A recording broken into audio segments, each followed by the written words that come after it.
এটা হলো আমাদের দীঘা ট্রিপের second and third day video. আমার কাছে খুব বেশি আর ভিডিও ক্লিপস নেই এই দিনগুলোর, কিন্তু তাও যেটুকু আছে সেটুকুর মধ্যে থেকেই দেখাচ্ছি। এবার দেখাই ওখানের ভিউটা, যেটা কিনা আমরা আমাদের রুম থেকে পেয়েছিলাম।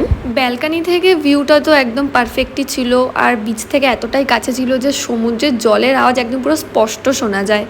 যদি এখানে আমার একটা পার্সোনাল ওপিনিয়ন দেই, এটার যা ডিস্টেন্স ছিল বিচ থেকে, তারপর এখানে পুল, গার্ডেন, ফুড কোয়ালিটি, তারপর রুমের অ্যাম্বিয়েন্স বা এখানের যা বিহেভিয়ার, সবকিছু ওভারঅল মিলিয়ে এখানে কস্টিং অনুযায়ী সবকিছুই ছিল একদম পারফেক্ট। আর হ্যাঁ, ওটা কিন্তু নিউ দীঘাতে ছিল, তাই কেউ চাইলে ওখানে নিঃসন্দেহে গিয়ে টাইম স্পেন্ড করতে পারো। তারপর সেদিনে সকালে আমরা ব্রেকফাস্টটা কমপ্লিট করলাম। অবশ্যই ব্রেকফাস্টে অনেক রকমের ভ্যারাইটি ছিল। ব্রেকফাস্ট কমপ্লিট করে আমরা রুমে আসলাম রেডি হওয়ার জন্য।